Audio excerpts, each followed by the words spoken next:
de plusieurs viols, de viols répétés, avait-elle dit, sous menace de 2 armes à feu, qui a écrit une plainte dans laquelle elle-même vise les dispositions pertinentes du Code pénal, a avoué hier devant le juge d'instruction qu'elle n'était pas en mesure de répondre aux questions des avocats en français, parce que son niveau d'étude ne lui permettait pas de comprendre et de répondre. C'est la première question, ou la deuxième question, la première question à laquelle il a répondu. Ce qui a été consigné, selon le président Ousmane Sonko, dans le rapport d'enquête de la gendarmerie, dans le PV d'audition du juge d'instruction. Cette accusatrice, qu'on croyait jusqu'hier enceinte de 25 mois, a dit au peuple sénégalais que jamais elle n'a été enceinte, qu'elle n'a jamais dit qu'elle a été enceinte. Vous avez les enregistrements de sa conférence de presse théâtralisée avec son avocat, en plein complot, où on n'avait pas encore certaines preuves entre nos mains. Elle avait dit qu'elle a fait un test de grossesse et qu'elle était enceinte de la personne qu'elle accusait. Hier, elle a dit que jamais elle n'a dit qu'elle était enceinte, parce qu'on lui a dit que votre processus gestationnel est celle d'une éléphante. Est-ce que vous considérez que vous êtes dans le même processus gestationnel? Et on continue à croire qu'avec ces histoires relayées, ça et là, plus sulfureuses l'une que les autres, avec des versions incohérentes, toujours changeantes, qu'on peut salir la peau d'un honnête citoyen et le discréditer aux yeux des électeurs sénégalais. Parce qu'on sait qu'on a échoué avec la force et la détermination du peuple sénégalais, à prix de sacrifice, à l'écarter de la course présidentielle. Le président Sonko sera candidat, Inch'Allah, en 2024. Au regard donc de ce qui s'est passé, il est temps que cette macabre récréation qui discrédite les institutions de ce pays, qui jette en pâture notre État, qui rabaisse la dignité du peuple sénégalais dans toute sa fierté, que la fin de cette récréation-là soit sifflée. Trop, c'est trop. Trop, c'est trop. On ne peut pas continuer à laisser une gamine avec des manipulateurs et des manipulatrices qui s'enrichissent sur sa naïveté et sur l'irresponsabilité de sa famille, qu'il a totalement abandonnée entre des mains prédatrices, continuer à jouer avec la sécurité nationale, avec la cohésion nationale, avec la quiétude nationale. Trop, c'est trop. On n'est plus dans une logique de manifestation de la volonté. Le complot est établi. Les enregistrements sonores le prouvent. Le rapport d'enquête de la gendarmerie, s'il en était encore besoin, le révèle. Et les incohérences et le mutisme de l'accusatrice, qui a tout le temps clamé qu'elle détenait des preuves qu'elle verserait devant le juge, suffisent à démontrer ce complot. Il est temps qu'on arrête. Et ce que nous demandons aujourd'hui, face au monde, devant l'opinion nationale et internationale, c'est la fin de cette persécution qui ne dit pas son nom. On convoque, on reconvoque. On auditionne à tout va un citoyen libre qui défère tranquillement à la convocation du juge. C'est toujours à 4 heures du matin qu'on barricade son domicile, pour ne lever les barrières souvent qu'à 23 heures, empêchant sa famille, ses amis, ses frères de parti et sœurs de parti de venir lui porter son soutien, de discuter avec lui, de le fréquenter normalement, alors qu'il n'est condamné par aucune instance judiciaire, qu'il n'a aucune restriction d'un juge par rapport à ses libertés. Et on regarde faire, comme si tout était normal. Il est temps qu'on arrête cette persécution. Le Sénégal ne mérite pas ça. Le peuple sénégalais est un peuple grand. Il ne faudrait pas que, dans une parenthèse de 12 ans, qu'un homme qui n'est pas à la hauteur de cette grandeur nous rabaisse à son rang. Il faut qu'on refuse ça. Ce que nous demandons, c'est le non-lieu total pour siffler la fin de cette récréation. On n'est pas dans une logique de manifestation de la volonté, de la vérité, quand on refuse obstinément de convoquer à la barre des personnes que tout cite dans les rapports d'audition, dans les PV d'audition du même juge, comme étant des membres du complot. On ne peut pas être dans une logique de manifestation de la vérité quand on sélectionne les personnes qu'on veut entendre et qu'on se dispense de certaines personnes qui sont impliquées dans un complot qui nous a coûté déjà près de 20 morts, des emprisonnements à tout va. Tout ce qui a pourri davantage que ça, le climat social, qui a porté un sacré coup de balafre à la cohésion nationale est consécutif aux événements de février-mars 2021.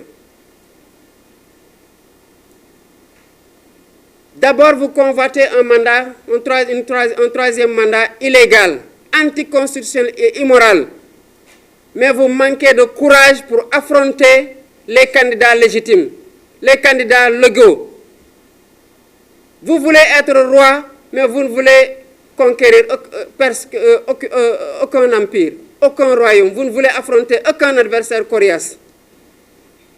Et après, on se vante d'être une république démocratique, une vitrine démocratique en Afrique. Ce n'est pas le cas. Et nous le constatons tous. Le non-lieu, c'est ce que le peuple sénégalais doit réclamer. C'est ce que nous, Pastef les patriotes, réclamons. Parce que cette théâtralisation des institutions, de la justice, a assez duré. Et nous jette en dérision face au monde entier. Notre dignité en tant que peuple, en tant que république sérieuse, qui veut se faire respecter dans le concert des nations, en a pris un sacré coup. Il est temps qu'on arrête. Et face au camouflet d'hier, devant une accusatrice mal préparée, de toute façon, aucune préparation ne saurait suffire pour continuer à jouer cette pièce de théâtre. Aucune. Parce que les pièces du puzzle ne sont pas cohérentes pour être mises en harmonie. Il se défausse maintenant sur l'entourage du président Ousmane Sonko. Aujourd'hui, comme vous l'avez appris, on a arrêté notre frère Fadilou Keïta, coordonnateur du Némé Koutour, qui hante le sommeil du camp du pouvoir. Pour quel motif? Pour le motif d'une publication sur Facebook, pour laquelle en tout cas il a été convoqué il y a une semaine de cela, et puis relâché. On avait cru que ça en était fini, mais puisqu'ils n'ont rien pu obtenir hier, avec le camouflet qu'ils ont pris dans cet épisode de leur complot ridicule, ils se rabattent maintenant sur l'entourage du président Ousmane Sonko. Qu'est-ce que le frère Fadilou Keïta a dit sur ce post Facebook-là, qui soit plus grave que ce que Ahmed Suzanne Camara a dit sur le plateau de la Sen TV, et qui est aujourd'hui libre de ses mouvements? Ahmed Suzanne Camara a dit que Didier Badji et Fulbert Sambou ont été tués ou qu'ils ont été noyés.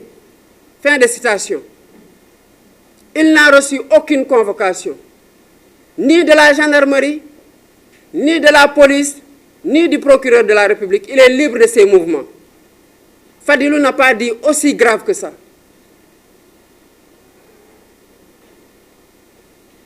Fadilou n'a pas dit aussi grave que ça. Il a émis une opinion. Et dans un pays démocratique, on est libre de dire ses pensées, de donner son opinion sur la marche de l'État, sur les événements en cours. Et si ce qu'il avait dit était aussi grave que ça, il aurait été alpagué le même jour même. Et quand ils l'ont entendu, ils savaient qu'ils n'avaient rien contre lui. Ils l'ont laissé rentrer. C'est le camouflet d'hier qui leur a fait revenir à la charge. Parce qu'ils ne veulent pas rentrer bredouille par rapport à leur chasse perfide. Nous demandons sa libération immédiate et sans condition. Au même titre que nous demandons la libération de tous les otages politiques du régime du président Macky Sall. Souvent, on pense qu'on n'est pas concerné. Mais quand on en arrive dans un pays à ce que le poste de 3 émoticônes en rire peut vous amener à l'instruction, on est pris dans un pays avec les principes fondamentaux d'un état de droit. Il n'y a même plus d'état.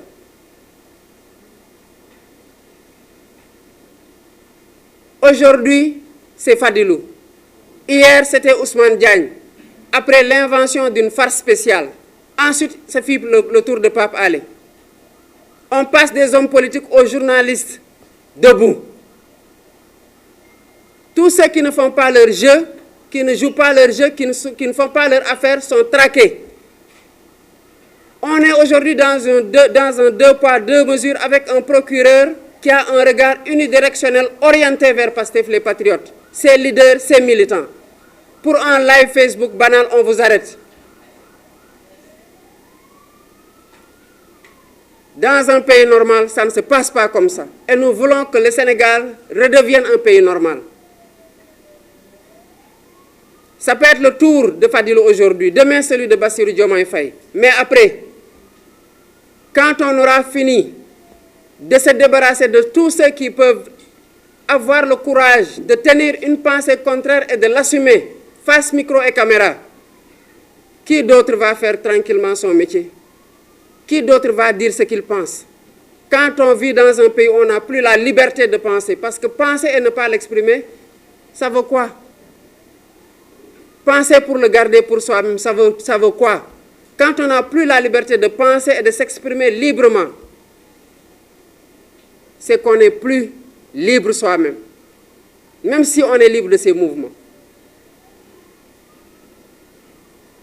Nous demandons à ce que cette persécution qui a assez duré, il ne sera pas aujourd'hui encore l'occasion pour nous d'égrener le chapelet de toute cette persécution-là, les actes constitutifs de cette persécution. Ils sont désormais connus de tout le monde. On attaque nos convois, on prend la garde pour la sécurité rapprochée du président Sonko en pleine audition. On l'appelle en confrontation, elle ne se passe pas comme elle le souhaitait, on prend le coordinateur du Némé-Coutour. Jusqu'à quand? Jusqu'à quand? Il est temps que cela cesse. Et tous ceux qui sont épris de paix pour ce pays-là, c'est le moment d'alerter. C'est le moment de dire stop.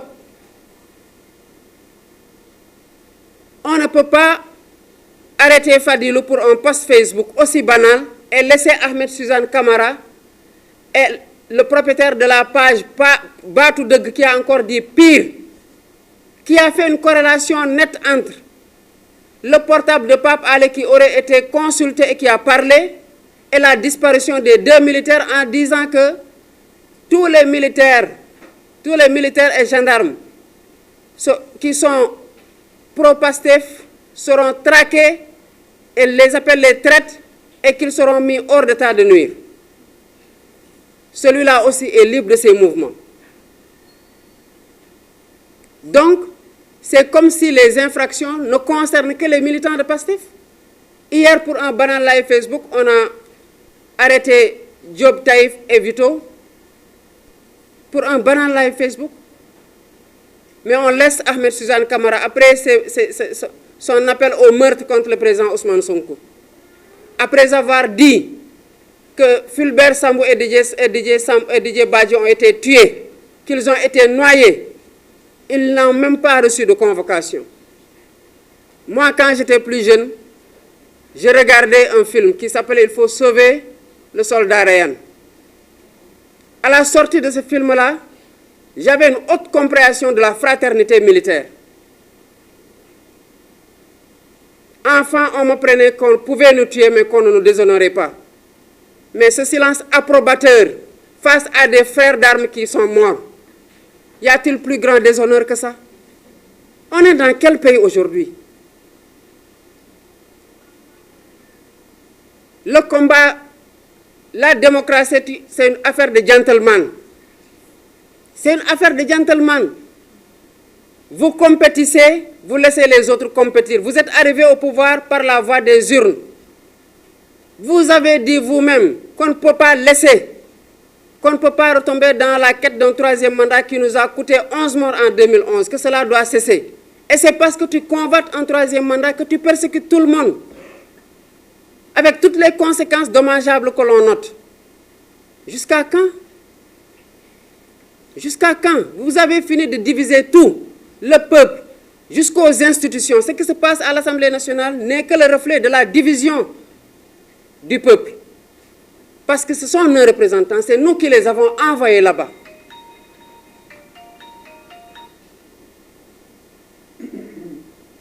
Voilà ce que nous voudrions partager avec vous en cet après-midi, pour dire à ceux qui se considèrent et sont considérés comme des régulateurs sociaux